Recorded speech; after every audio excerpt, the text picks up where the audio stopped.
Welcome to Nerderhertz presents the Commodore Amiga. One fun and interesting genre of video games are those that attempt to mimic real-world or futuristic activities. Like most genres for the Commodore Amiga, it took until 1986 for simulation games to be released. Let's check out to see if any of these games balance simulation with being a fun game. First up is The Surgeon, published by Information Systems for Medicine, which boots up with the most oddest intro screen of a doctor with severely bloodshot eyes. Seriously, what is up with those eyes? That would be a note for someone to operate on me. Then the game verbally states, "Welcome to the surgeon." This seems to be a very detailed simulation of being a surgeon, based off all the available surgical tools available to you that are listed in the manual. As a surgeon, the game requires that you are very precise and accurate with each action you take in the game. To me, the game basically is a point-and-click adventure game, as you have to learn each step to take to reach the end of the game that has you successfully saving the patient. Sadly, the game undersells itself that it is a detailed simulation, as the manual has a section offering the solution to the game that states to only read if you confess that you can never be a surgeon. Okay, so who is this game made for then? It is sorely missing beginner patients with much similar tasks to introduce you to the game and all the surgical tools to solve them with. As it is, this game is extremely difficult because of the one single patient that requires extensive knowledge of the surgical tools, how to use them, and when to use them. There is a great game here, but it is ruined by not having easier patients in the beginning. That leads up to the final difficult patients to save. Super Huey was originally released on the Commodore 64 in 1985. And later ported on the Amiga in 1986 by publisher Cosmi. The game centers around with you piloting a new experimental high-performance helicopter using the latest in electronic control systems and stabilization. Sounds fantastic. Sadly, Cosmi took simulation to the extreme.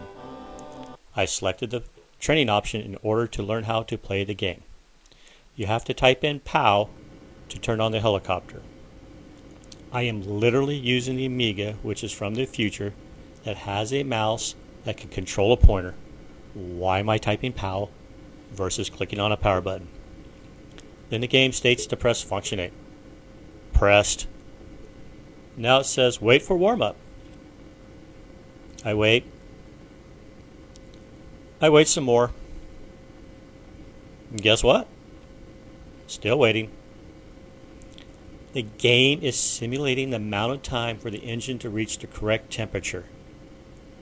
Yay? This takes about 4.5 minutes for the engine to warm up. Then you are allowed to engage the clutch to begin the slow spin up of the rotor blades. This also takes some time to get to the appropriate RPMs. So I get all this accomplished and eventually obtain liftoff. I move the mouse around and everything is simply sluggish. The low frame rate does not help matters. Remember, this is the training option.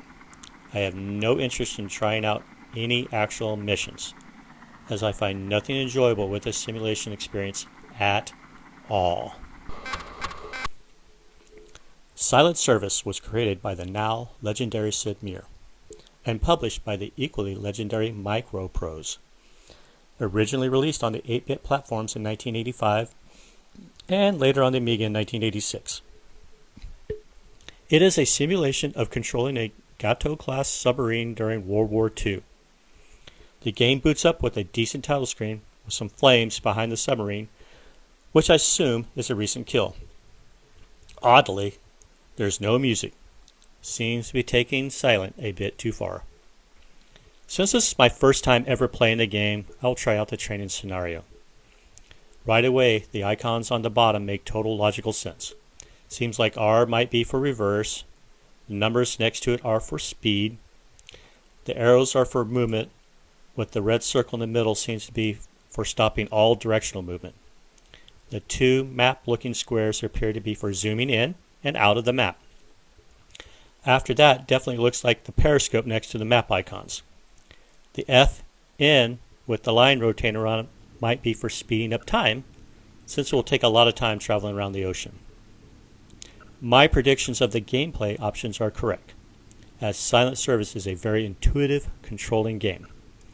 Of course, it's much deeper than the training mission I will be going over, that has you destroying 4 vessels in order to help you understand the controls of the game. I spent most of my time in the periscope perspective, with navigating the submarine towards each target and launching a destructive torpedo at it to destroy it. The frame rate is visibly low, but it doesn't seem to detract from the gameplay.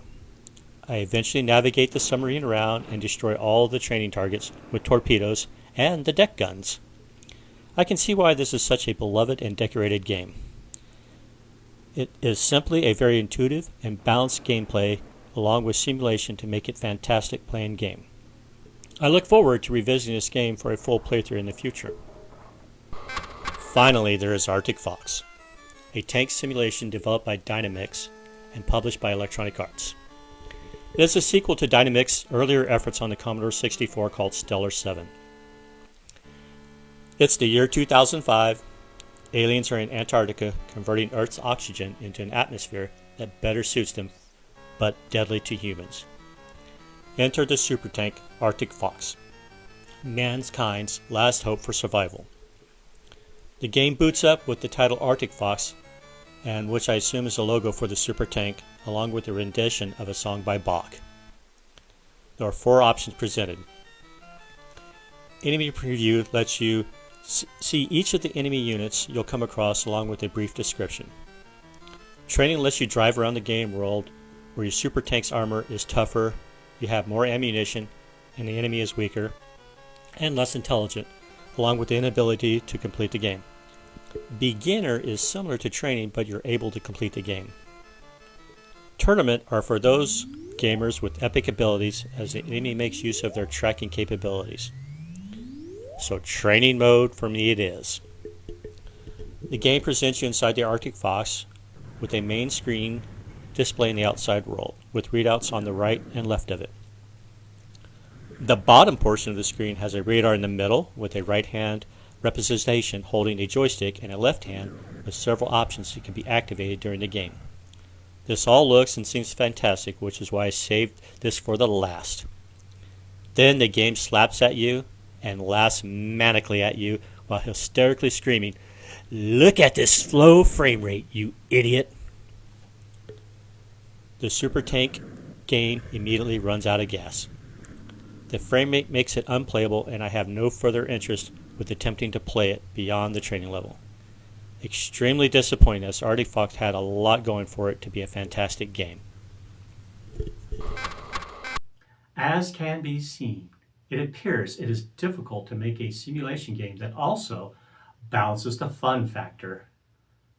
The surgeon needed a learning curve with easier patience in the beginning.